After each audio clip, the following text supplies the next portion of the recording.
Okay, so we're going to look at The Hills That Hunger. This is the second adventure in this module, and it's for Weird Frontiers, and I will be spoiling it, so don't watch this video if you're going to play it. So obviously, if you like, you can see from the name, The Hills That Hunger, it's going to give you obviously a certain impression about what it's about. And sure enough, if you flip right where the staples are, that's where the adventure is. So that's helpful. You're going to see this pretty boy Floyd over here. He's not looking too great, and of course I always love flies flying around a drawing to let you know that that guy smells. So this guy's a stinky guy, so that's fun. And then he's not very pretty, obviously. So it does say that it's inspired by Sailors on the Starless Sea, A Great Adventure, and it's inspired by The Hills Have Eyes and Texas Chainsaw Massacre, as well as The Road. I enjoy all three of those movies, and I really get that aesthetic. And I would tell anybody that's going to run this adventure, maybe while you're reading this, to get prepared, you fire up those movies and watch those to kind of get into that gritty, grimy kind of feel that they have. So over here we've got some horses, but the horses obviously look weird. And this horse is really, these eyes get me, but he's really yucking it up all over this dude. He's taking it on the chin. So that's detrimental. And of course it'll be explaining what's going on. But back here we can see this is like a mine. So obviously what we've got is, we've got some sort of hill folk that are degenerate and very, very bad. And so what it is this area called Rumley Ridge was used to be a silver mining site. But it says the horse flu of 72 and gambling ran the Rumley family out of business. Most of the miners left, but a few stayed on, hoping to strike rich. And so what they found as the mines opened up into kind of more natural caves, they found a large pulsating black egg cocoon. And inside was a monster. And it quickly kind of entered into the minds of those men in the hills. And it says, the men of the hills changed as the skinwalker demanded more of them. They fed flesh, blood, and bone. And so they pretty much become degenerate and overall bad guys. I've got a section here on true and false. A lot of truths, try to get the characters in that direction. But what's happened is, the player introduction, obviously this is supposed to be for a funnel, so there was a caravan that got burned out up in that area, and so the sheriff and his boys go up to take a look. Well, unfortunately, they have not returned, so the townsfolk, of course, have gotten scared of what's happened to their kinfolk, and they send out the player characters up into this area. So there's going to have some area, some section here about kind of the general features of the land, and then approaching Rumley Ridge. You can go up through kind of like the main gate and pathway, or you can try to jump over the walls, or you climb over the walls, but they are very nasty, very much covered in barbed wire, and that's not great. And so what I'm going to be doing is I'm going to be flipping back to this the map a bunch, kind of show you how it goes. But you've got a couple different ways to do tainted malformations that might happen with these hill folk that you can give them to make them unique. Maybe their skin, their lips, some sort of evolutionary throwback, tumorous limbs, or like this, a repulsive second face is growing out of the side of its head, protruding bones. One leg is like an elephant-like stump. Or they have got like a cyclops head or like a cone head. So it's a way for you to create, obviously generate different looking hill folk.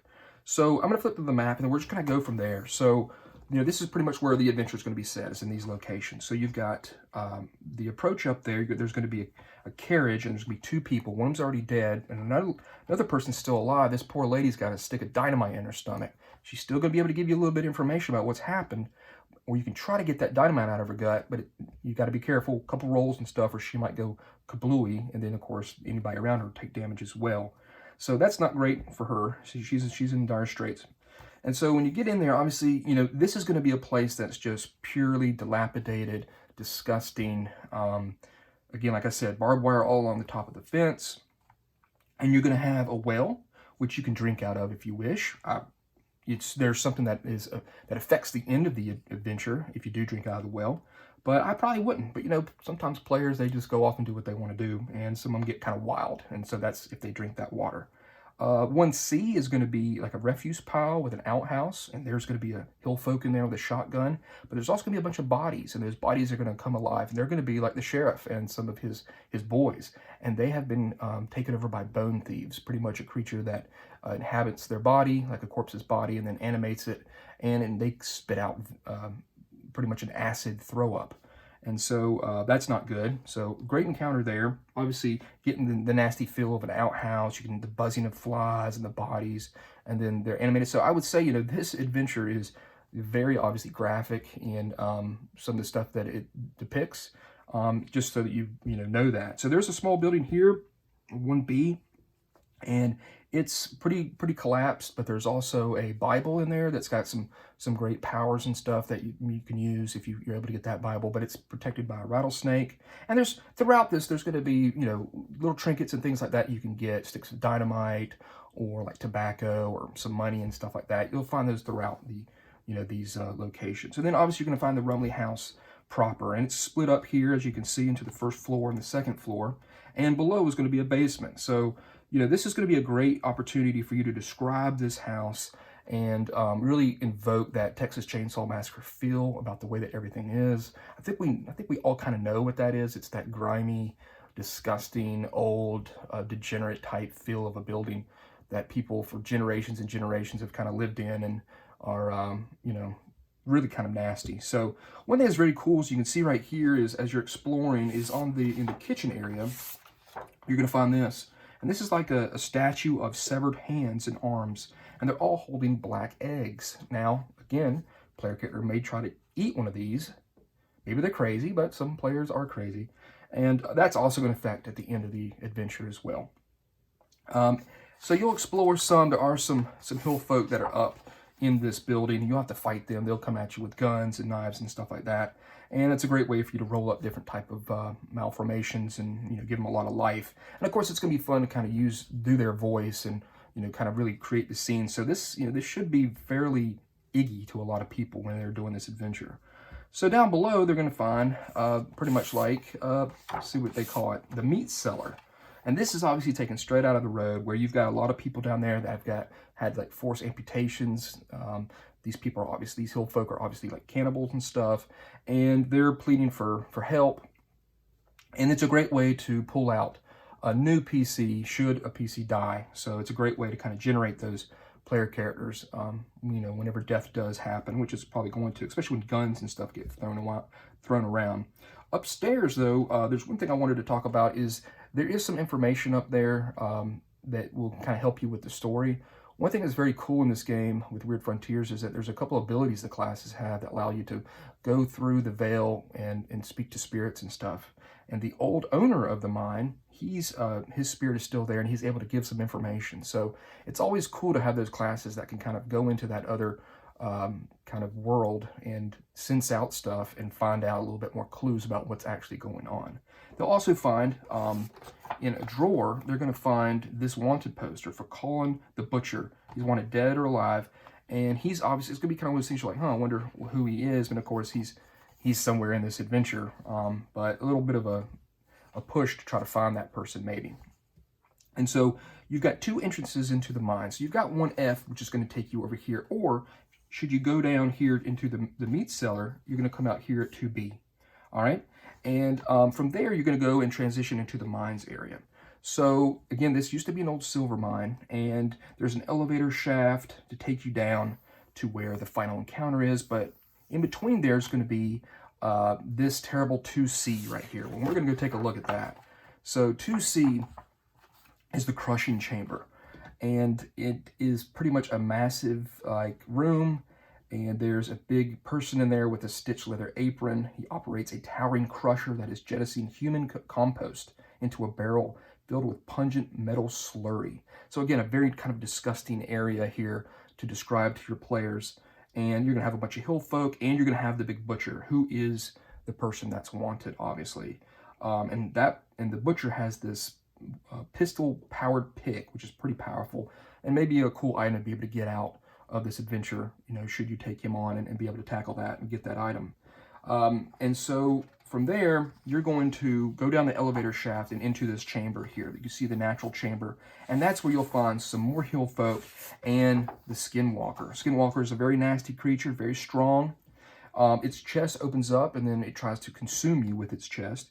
And it should be a pretty nasty fight. So the Dark Egg is what this section's called, and it says that if it's going to pretty much like give birth out of its cocoon whenever the PCs arrive, and then you're going to pretty much have to make grit checks, obviously seeing such a nasty thing, as well as unless you have it says when in the presence of the Skinwalker, these characters attempt to violently sacrifice other living creatures to their new master unless a DC 10 willpower save is made each round. So it's pretty much if you have eaten the black eggs, are compelled to serve, or if you, of course, you're drinking that water, but that one character that decided to eat that egg, they're going to kind of become a little bit of its slave, and they can get out of it if they make those willpower checks, but that's going to be pretty interesting and kind of a payback for eating that black egg.